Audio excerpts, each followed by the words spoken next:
So, why would God command the killing of an entire people?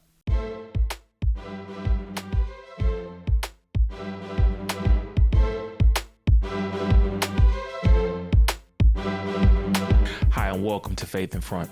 Today we want to address this objection that comes up sometimes, mainly from atheists, but it's a legitimate question, and it's when God commands the killing of the Canaanites, and people have a struggle with this. They're like, well, why would God do that?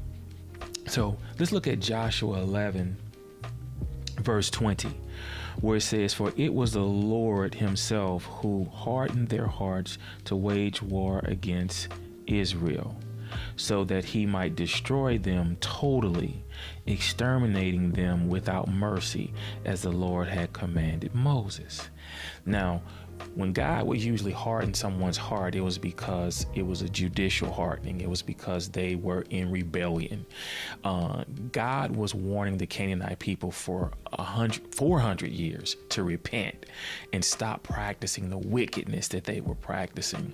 So it wasn't like God just, all of a sudden one day said, "Hey, take them out. I don't like the way they look," or something silly like that.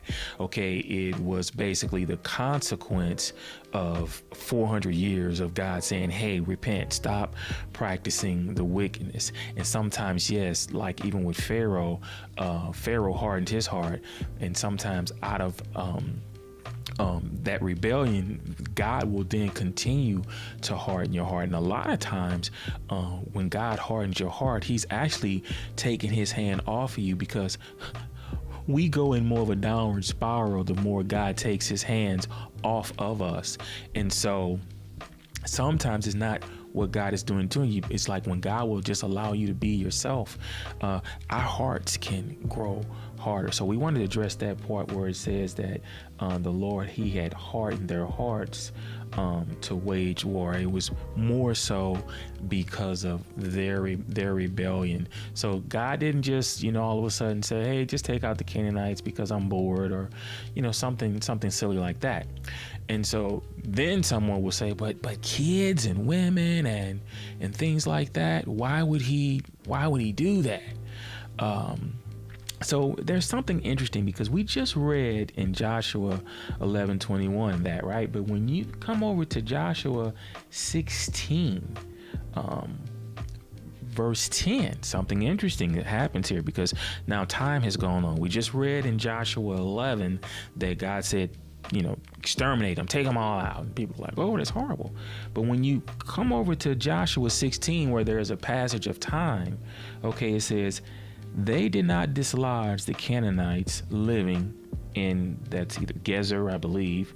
"To this day, the Canaanites live among the people of Ephraim, but are required to do forced labor." Now, what's interesting is that, well, if the Canaanites were taken out and just exterminated, why are they still living among the people of Ephraim? So obviously that did not happen. So one idea is that there's this use of hyperbole being used, because we clearly see that later on the Canaanites are still around. Okay, so there's this use of hyperbole that's being used, and Dr. Paul Copound, in his book Is God a Moral Monster, he does a deeper dive on this, and he's the one that raises this this idea that this use of hyperbole is going on. So it's sort of like, if you have a child and they play sports and they come home and he's like, how'd it go? They say, for instance, they play football and he's like, how'd it go? And they say, "Oh man, we killed them. We murdered them." Well, that they're not saying that they literally did that. They're using hyperbole to say that they won the game. And so some scholars believe when you deal with this whole God commanding the Canaanites to be exterminated, we see here that there could be a use of hyperbole, because it's obviously that they were not totally exterminated. Some people have a problem with just the command itself. It's wrong for God to say something like that. Well, first of all, what moral standard are you appealing to come to the conclusion that God is wrong? You're appealing to his standard. And, because if you're an atheist and there is no God, then nothing's objectively wrong or right. You're just stating your opinion. But you can't say, if you're an atheist, you can't say that God, well, first of all, you can't. It's kind of interesting when you talk to atheists. Atheists will start off saying, because even as I'm catching myself, it doesn't make sense. Atheists will say God doesn't exist. But then a lot of times they'll turn right around, and the reason why that God doesn't exist is because something bad he did.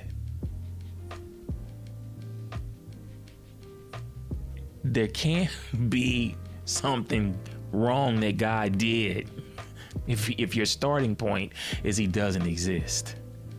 Okay? Because a lot of atheists will say, well, he how would you serve a God that will kill these people? And I'm like, well, no. God's not there. God's not there according to atheism. He's not there. So you can't, I don't ask questions about leprechauns because I don't believe in leprechauns. So I don't ask why leprechauns do this or that. It would be kind of silly of me to ask why a leprechaun does this or did that if I start off saying I don't believe in him. And that's why sometimes I wonder if atheists are true atheists, because their main motivation for saying there is no God is because of something they want to say God did wrong. But that doesn't make sense if God's not there to do anything wrong. So but it's still a question that even Christians kind of grapple with and go, man, that seems sometimes we as Christians will go, ooh, that seems a little harsh. Okay. But we have to understand this could have been just hyperbole, because as we saw in Joshua 11, they're told to be wiped out. But then passage of time, we come over to Joshua 16, and it's saying that the Canaanites, will live among other people. So they definitely weren't taken out. So just kind of wanted to address that.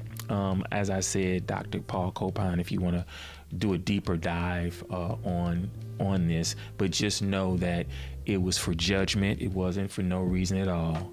400 years is a long time for God to say, get it together. And you don't.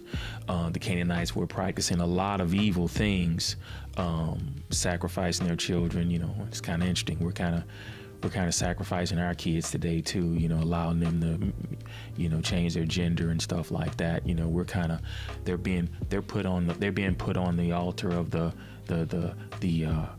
transgender ideology. Just put them up there. They said they wanted to be a girl. I know they're 3, but let them, start giving them blockers and all this other stuff. We're kind of sacrificing our kids as well, just somewhat differently.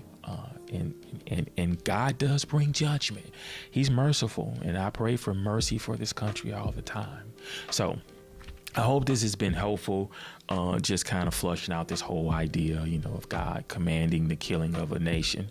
Hope it's just brought, giving you another way to look at it, another way to think through it, because that is the purpose of this channel, is to just encourage you, but to equip you as you walk as a Christian. And even if you're not a Christian, I hope is maybe giving you a different way to look at that passage, or to process that passage. Hey, be sure to hit that thumbs up, leave a comment, please share this with people in your sphere of influence. It definitely helps the algorithm. As usual, keep your faith in front.